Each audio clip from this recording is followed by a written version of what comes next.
Bem-vindos de volta à nossa aula de metabolismo energético, terceira e última aula desse pacotinho. Eu preferi fragmentar porque eu acho que fica mais interessante, não só para gravar, mas também para que vocês acompanhem, cada coisinha separada. A primeira parte foi uma análise geral da termodinâmica, das rodas metabólicas e principais diferenças. A segunda parte, uma avaliação de respiração aeróbica, anaeróbica e também do processo de fermentação. E agora a terceira e última parte do metabolismo energético, a gente vai observar fotossíntese e quimiossíntese acontecendo nas células eucarióticas. Beleza? Então bora lá, vamos comigo.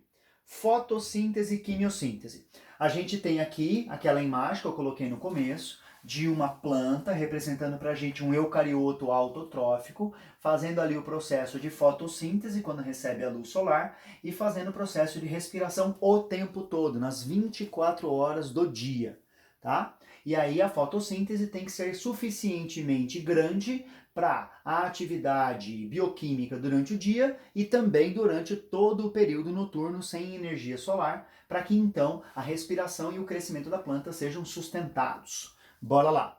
A equação geral da fotossíntese totalmente simplificada está na tela para vocês.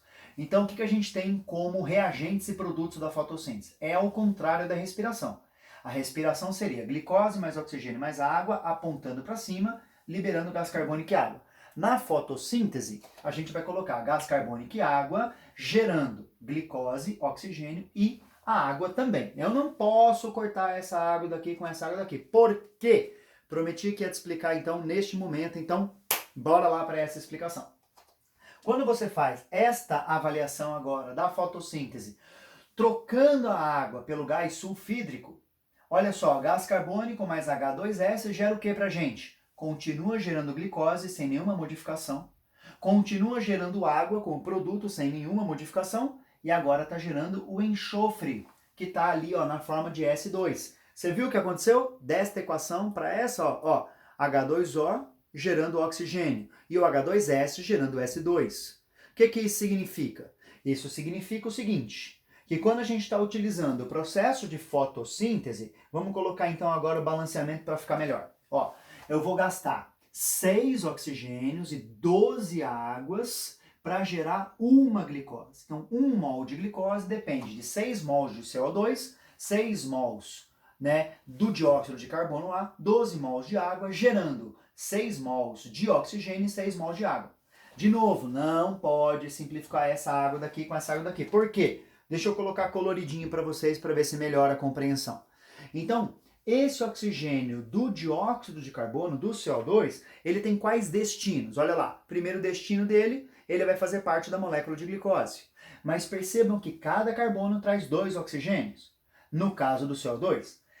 E na glicose, cada carbono é acompanhado de um oxigênio. Olha ali, ó, proporção de 6 para 6, que é a mesma coisa de 1 para 1. Aqui em cima, 1 para 2. Aqui embaixo, 6 para 6. Então, esse oxigênio excedente vai para onde? Ele é eliminado na forma de água. Então, aqui não estão entrando 12 oxigênios? 6 saem com a molécula de glicose e outros 6 saem com a molécula de água.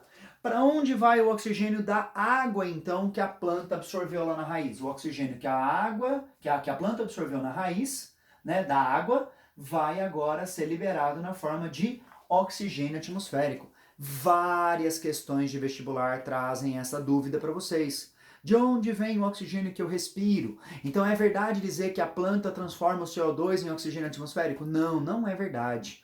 A planta transforma a água em oxigênio atmosférico numa etapa chamada fotólise da água. Então olha quantas etapas a gente precisa trabalhar quando a gente mexe com fotossíntese. A gente precisa mexer com a etapa fotoquímica, que a gente pode chamar de etapa 1, e a etapa química, que a gente pode chamar de etapa 2. Tem gente por aí que chama de fase clara e fase escura pelo seguinte motivo. A fase clara é aquela que depende imediatamente da luz solar, enquanto que a fase escura é aquela que depende da fase clara. Entendeu? Não é correto dizer que essa daqui acontece durante o dia e essa daqui acontece durante a noite. Não é correto. Tá me olhando? Tá me vendo? É aqui? É aqui? Aqui, ó. Tá? Não é correto. Então, a fase fotoquímica depende imediatamente de luz e a fase química depende da fase fotoquímica. Ou seja, desligou a luz, essa etapa para, essa etapa aqui para também, logo depois. Vamos para as subetapas. Fotólise da água e fotofosforilação. Fosforilação é a adição de fosfato, que pode ser de maneira cíclica ou acíclica. E aqui embaixo a gente tem o ciclo de Calvin-Benson. Então vamos com calma, ponto a ponto, para a gente chegar lá. Fotossíntese. Vamos pegar a folha de uma árvore. Nesta folha a gente vai olhar a sua célula, célula clorofilada. Então não é a célula da epiderme, é a célula do mesófilo, do parênquima clorofiliano. Esta célula, vamos aumentar o cloroplasto dela. Lá no cloroplasto a gente tem a região do estroma e do tilacoide. Vamos pegar um tilacoide e fazer um aumento aqui. Cada tilacoide é uma região de dobras de membrana da estrutura interna do nosso cloroplasto. A gente vai pegar uma parte dessa membrana e fazer um aumento aqui. Então a gente estava na folha, chegou na célula, da célula na organela, da organela na membrana, da membrana no complexo antena. O que é o complexo antena? Complexo antena é um conjunto, um aglomerado de moléculas de clorofila e outros pigmentos que vão absorver a luz do sol. E aí, quando essas moléculas de clorofila e outros pigmentos estão absorvendo a luz do sol, a gente tem esse espectro aqui de absorção de luz em função do comprimento de onda. Comprimento de onda, vamos lá. O que o comprimento de onda interfere aqui? O comprimento de onda em nanômetros, dessa faixa aqui de mais ou menos 400 a 750 nanômetros, é o que a gente chama de luz visível, que começa lá no violeta, passa pelo azul, verde, amarelo, laranja, vermelho e chega aqui em cima, né? De novo, fechando o espectro de luz. O que a gente vai ter? Antes disso daqui é o ultravioleta e para depois disso daqui é o infravermelho, que é onde a gente não enxerga mais. A planta faz o uso principalmente, ó, a absorção dela é maior na faixa do azul e a absorção também é alta na faixa do vermelho. Isso aqui é espectro de absorção. Taxa de fotossíntese, porcentagem da taxa de fotossíntese, tem uma referência aqui de 670 nanômetros, né? Então ela é menor, a taxa de fotossíntese é menor ali na região entre o verde e o amarelo. Quer dizer que a planta reflete o verde e o amarelo. Então quando você vê aquela folha que eu mostrei lá atrás, verde, é que ela está absorvendo o azul, ela está absorvendo o vermelho e ela está refletindo o verde. Por isso que ela é verde aos seus olhos. Então se eu iluminar uma planta com a cor verde, ela vai refletir praticamente tudo para mim e não vai ter nenhuma utilidade para ela. Vamos seguir adiante, né? Essa ação aqui é demonstrada na curva da clorofila A. A clorofila A absorve mais ali para perto do 400 e perto do 700. A clorofila B absorve mais para perto do 500 e para perto do 650. Ambas são verdes porque refletem muito nessa faixa aqui, absorvem no azul e no vermelho. E temos aqui a curva do carotenoide. Aqui na minha imagem não está muito boa de ver, mas você consegue imagens de fotossíntese por aí com tranquilidade e também no PDF que eu te mandei. Né? Então dá uma olhada na curva do carotenoide. O carotenoide, ele absorve entre o azul e o verde e reflete do amarelo para o laranja e o vermelho. Então lembra do pigmento carotenoide, da cenoura, que a gente chamou de beta-caroteno, que era o precursor da vitamina A? Olha ele aqui. O elemento que está lá na cenoura é um pigmento, não exatamente fotossintetizante, porque a cenoura é uma raiz, mas ele é um pigmento. Esses pigmentos têm outras utilidades na planta, além da fotossíntese. Pode estar ali na região da flor, para atrair polinizador, ou no fruto, para atrair dispersores, tem todas essas possibilidades, né? E aí, com relação a isso, temos um experimento bacana feito com algas, chamada espirogira, iluminada com diferentes comprimentos de onda, e paralela a essa alga aqui, bactérias aeróbicas à procura de oxigênio. Isso daqui é o resultado do experimento. O que o resultado do experimento nos mostra? Que na faixa do azul e na faixa do vermelho, temos mais bactérias aeróbicas à procura de oxigênio do que na faixa do verde e do amarelo. Mostrando que a alga, né, que é uma alga verde ancestral, que compartilha ancestrais com as plantas, está utilizando principalmente os comprimentos de onda no azul e no vermelho para fazer fotossíntese e está descartando o comprimento de onda na faixa do verde e do amarelo, que então não produz muito oxigênio, por isso que não tem muita bactéria à procura de oxigênio ali, porque o oxigênio não está disponível. Olha que bonitinho. Voltando ao complexo antena. Complexo antena, então, é um conjunto de pigmentos fotossintetizantes que absorvem energia luminosa, transferem por ressonância essa vibração até um par central chamado de centro de reação, e essas moléculas especiais de clorofila A, ao receber toda essa vibração, essas moléculas transferem essa energia para um par de elétrons. Então olha qual é a ideia do procedimento do complexo antena. Captura energia luminosa de várias moléculas, elas vão vibrando todas, excitam um par central chamado de P680, também conhecido como fotossistema 2. Esse elétron é excitado, quando esse elétron agora está no estado de excitação máxima, ele é colocado lá numa proteína que tem baixa afinidade por elétron, e essa proteína vai transferindo para outra, cada vez com afinidades maiores pelo elétron. Então o que a gente acabou de fazer aqui? Uma cadeia transportadora de elétrons. E se você lembra bem da aula de respiração celular, isso daqui é igualzinho que acontece na crista mitocondrial. E aí a gente tem mais um paralelo, ó, com o transporte de elétrons na cadeia transportadora, o próton, o H+, é transferido do estroma do cloroplasto para dentro do tilacoide. Esse próton acumula dentro do tilacoide fazendo uma pressão. Essa pressão faz girar a ATP sintetase e que gera para a gente o processo de fotofosforilação. Então o que a gente está observando aqui? Fotofosforilação. Acíclica. Como é que a gente sabe que é acíclica? Vamos lá. Porque esse elétron que saiu do P680 vai cair no fotossistema 1, que é o P700. Quando esse elétron cai aqui, ele é excitado novamente. Então esse par de elétrons passa agora por uma nova cadeia transportadora de elétrons, e ao passar por essa nova cadeia transportadora de elétrons, ele é capturado pelo NADPH, certo? Vai formar então o NADPH2, tá? Vai carregar 2 hidrogênios, cada um deles com 2 prótons e 2 elétrons, tá? Cada um deles não, desculpa. Cada NADPH vai carregar então 2 hidrogênios, cada hidrogênio tem um próton e um elétron, então estão sendo transportados aí 2 prótons e 2 elétrons. E isso daqui, mais o ATP, vão seguir para o ciclo de Calvin, que é justamente a etapa escura, também chamada de química. Então vamos revisar a fotofosforilação acíclica. Energia luminosa incide aqui, excita o par de elétrons, esse par de elétrons passa por uma cadeia transportadora de elétrons, que acumula prótons, o próton acumulado faz girar a ATP sintetase, sintetiza ATP.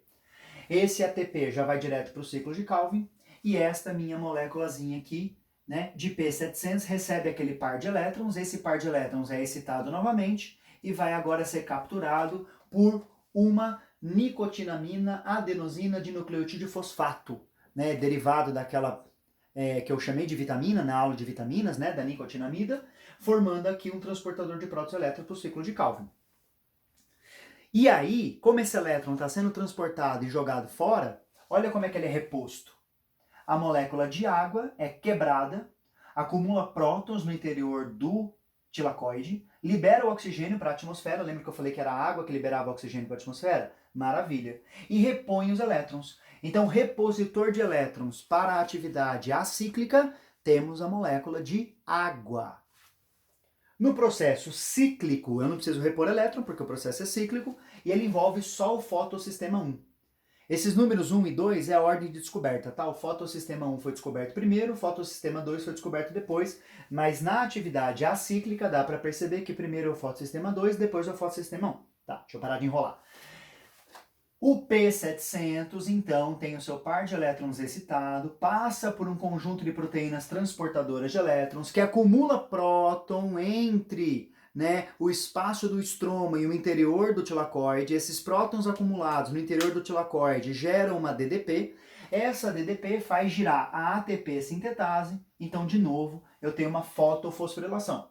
Mas como o elétron volta para o centro de reação, esse processo é chamado de fotofosforilação cíclica. O elétron fica retornando, enquanto que na outra o elétron era perdido.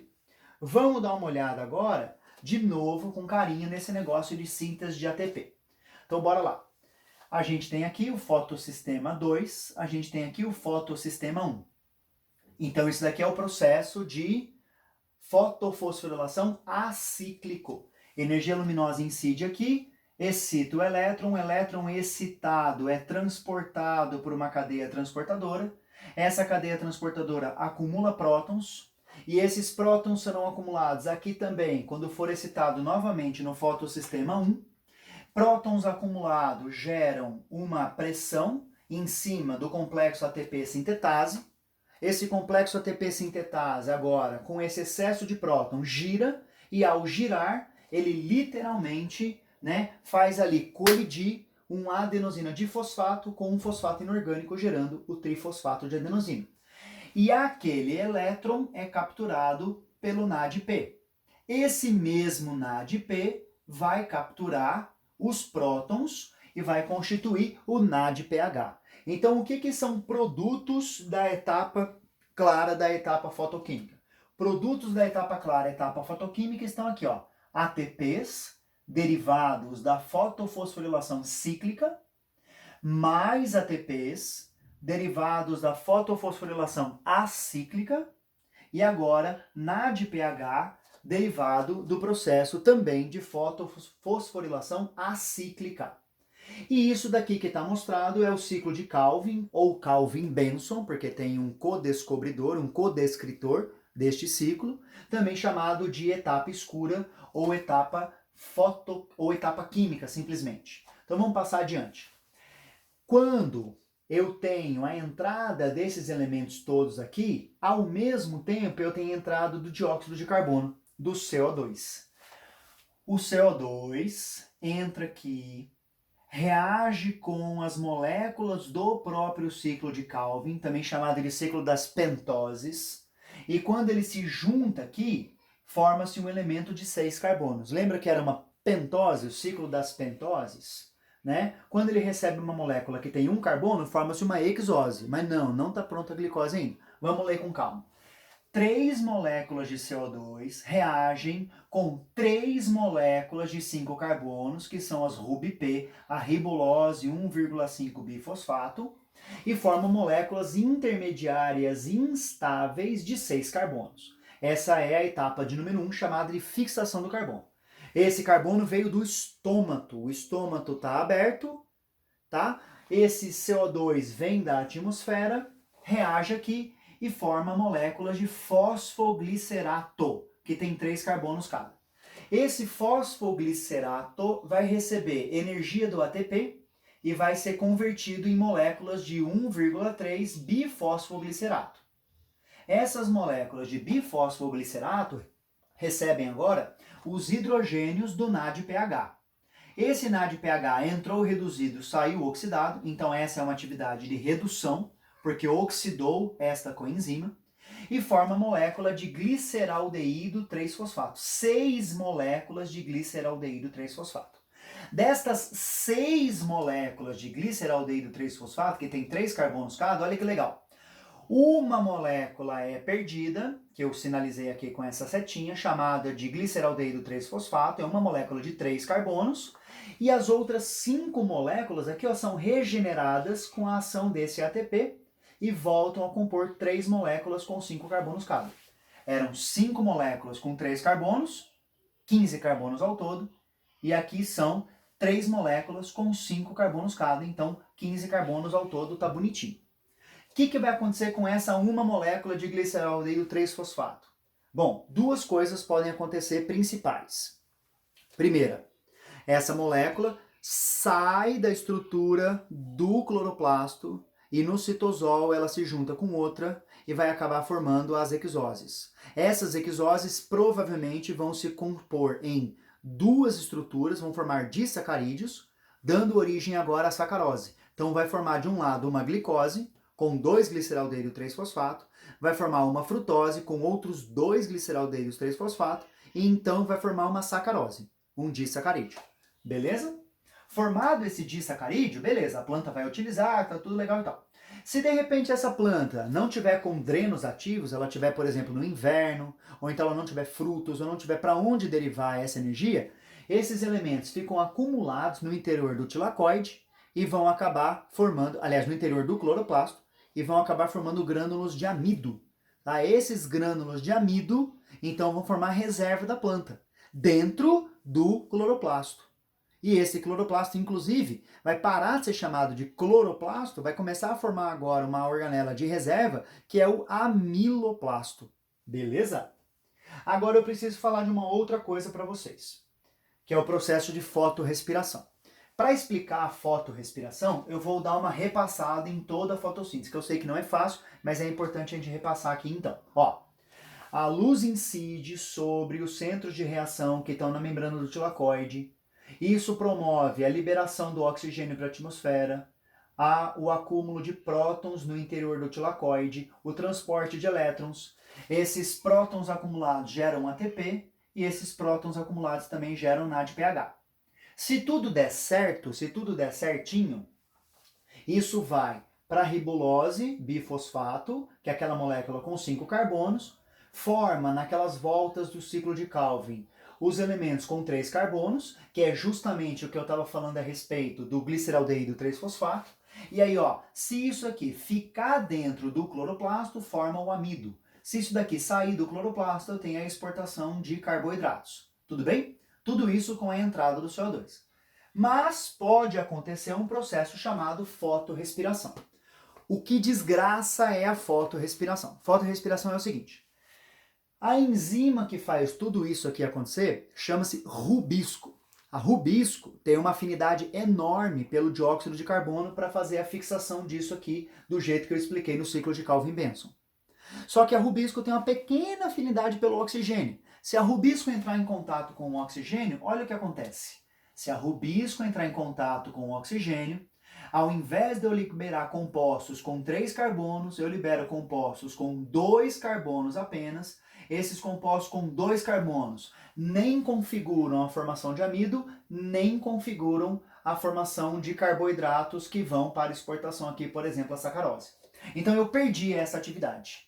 Essa atividade perdida é chamada de respiração. E chama-se fotorrespiração porque acontece dentro da fotossíntese. E não tem nenhuma vantagem para a planta. Isso acontece com mais ou menos 25% de todo o carbono que ela capturou lá no tilacoide dela. Tá? No tilacoide não, desculpa, no estômago, eu quero dizer. Então ela está desperdiçando 25% do processo. Desperdiçar 25% de dióxido de carbono, tudo bem, não tem grandes problemas. O problema é desperdiçar 25% da água que ela absorveu. Então isso é uma planta que a gente fala que é uma planta gastadora de água. Quem é essa planta gastadora de água, minha gente? É uma planta que a gente chama de planta C3. O que é uma planta C3? É uma planta que faz tanto a captura quanto a fixação do CO2 no mesmo conjunto de células. Olha a disposição de células numa folha C3. A gente tem células com poucos cloroplastos e nenhuma da enzima rubisco, não fazem fixação do CO2 na região da nervura. Já as células daqui do parênquima clorofiliano, do parênquima palissádico, são as células que têm a enzima rubisco e que fixam o dióxido de carbono, a ribulose, para formar o gliceraldeído 3-fosfato. Então chama-se C3 porque o primeiro composto estável feito de carbono é o gliceraldeído 3-fosfato, que tem 3 carbonos, por isso C3.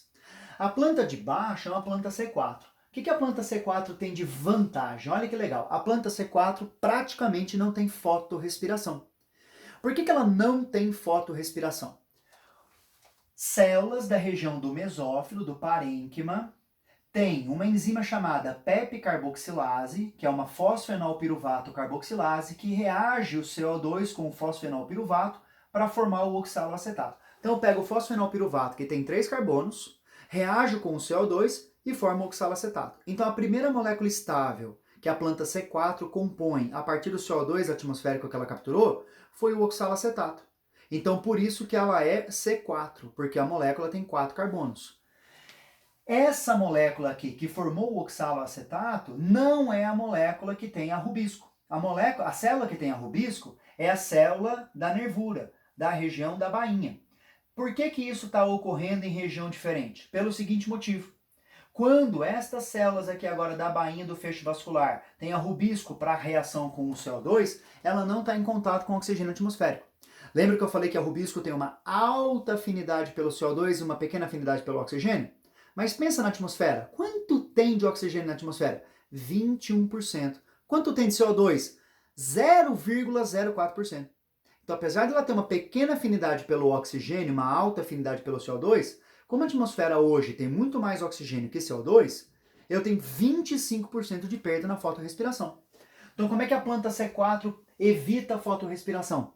A célula que fica perto do estômago, que captura o CO2, não é a célula que tem a rubisco. A célula que tem a rubisco é outra célula. Olha que lindo. Quem são as plantas C3? Planta C3, plantas gastadoras de água são o trigo, o arroz e a aveia. São plantas que ou você coloca em irrigação ou você coloca em sistema de plantio com alagamento do solo. Planta C4 não precisa de irrigação.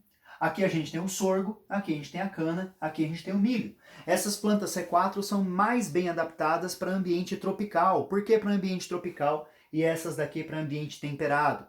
Porque no ambiente tropical, temperaturas mais altas, essas plantas aqui precisam economizar água. Caso contrário, elas se desidratariam com facilidade. Tem uma outra forma de economizar água muito mais interessante que chama metabolismo ácido das crassuláceas. Crassuláceas, ó, coloquei o nome aí para ninguém ficar desesperado. Quem são as crassuláceas? São as plantas chamadas de suculentas.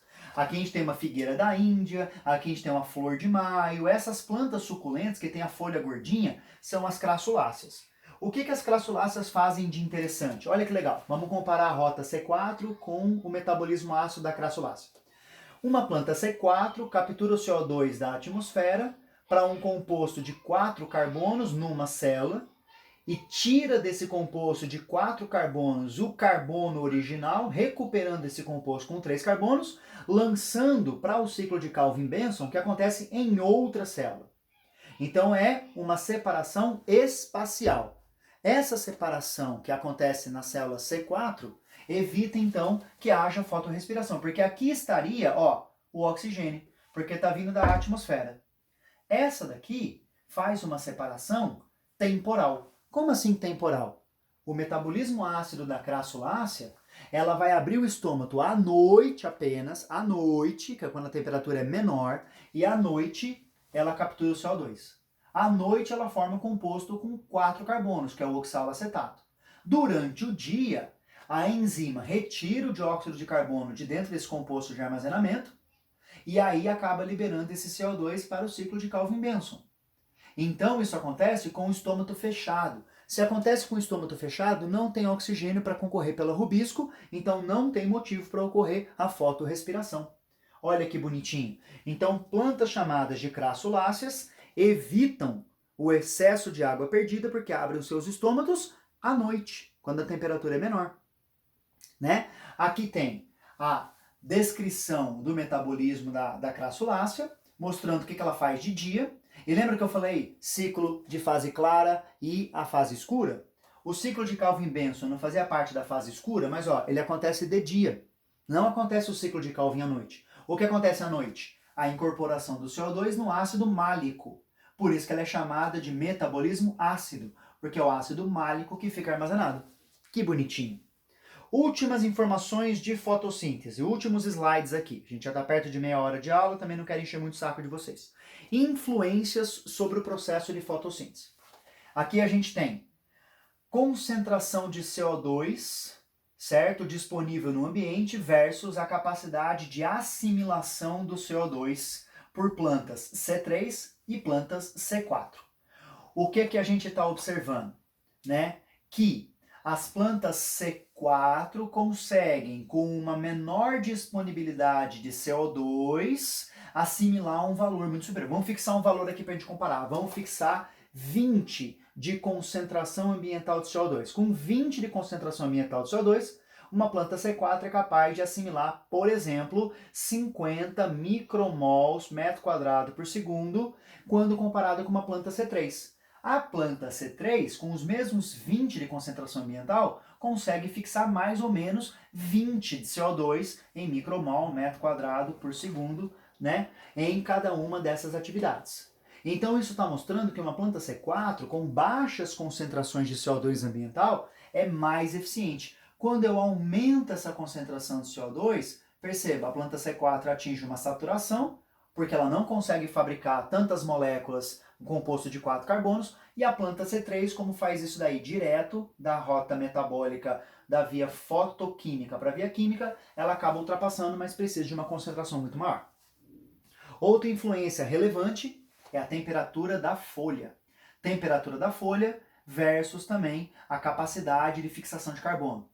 As plantas C3 funcionam melhor numa temperatura entre 0 e 10 graus Celsius. Então, para clima temperado, é melhor plantio de C3. Para clima tropical, com médias térmicas ali superiores a 10 graus Celsius, entre 20 e 30 graus Celsius, quem é mais eficiente na assimilação de carbono? A C4. Então, olha só, bebidas típicas de região, né, temperada. A gente tem bebidas derivadas, por exemplo, do trigo, que é a cerveja. Por exemplo, do arroz, que é o saquê. Então, quando a gente olha agora para bebidas típicas de regiões, né, da região tropical, a gente tem a cachaça derivada da cana-de-açúcar. A gente tem compostos etílicos em toda a América derivados do milho, certo? Então perceba como isso reflete diretamente nas culturas desses povos de região temperada e região tropical. Fechando já, influências, né, agora associada com intensidade luminosa e taxa de respiração e fotossíntese. Isso daqui de baixo é uma planta respirando a sombra e isso daqui é a mesma planta fotossintetizando a sombra. A taxa de respiração à sombra é menor do que a taxa de respiração ao sol, assim como a taxa de fotossíntese à sombra é menor que a taxa de fotossíntese ao sol. Então, quando a gente tem agora a comparação dos eventos de respiração e fotossíntese para sombra e para sol, a gente tem os pontos de encontro das linhas. Quando fotossíntese, né, encontra com a taxa de respiração, que é constante, a gente tem o que se chama de ponto de compensação fótico da sombra, que é mais baixo, e ponto de compensação fótico do sol, que é mais alto. O que é esse ponto de compensação? O ponto de compensação é quando tudo que a planta está produzindo, ela está consumindo, está no 0 a 0. Do ponto de compensação para baixo, ela está gastando reserva. Do ponto de compensação para cima, ela está formando reservas. Belezinha. E o último gráfico, o gráfico agora, né, da intensidade luminosa pela taxa máxima de fotossíntese. Quando a iluminação é 0, a fotossíntese é 0. Quando eu tenho aqui, ó, um certo valor de iluminação que atinge o mesmo consumo da respiração, a gente tem o ponto de compensação fótico ou de luz, até um ponto máximo de saturação. A partir daqui a gente tem fotoinibição. Por que a gente tem fotoinibição a partir dali? Porque com excesso de luminosidade, a folha acaba ficando muito aquecida. E se você lembrar do gráfico de temperatura, as duas acima dos 30 graus Celsius costumam diminuir a taxa fotossintética, porque começa a desnaturar as enzimas do processo. Espero que tenha sido bom para vocês, como foi bom para mim. Então beleza, um abraço, até mais.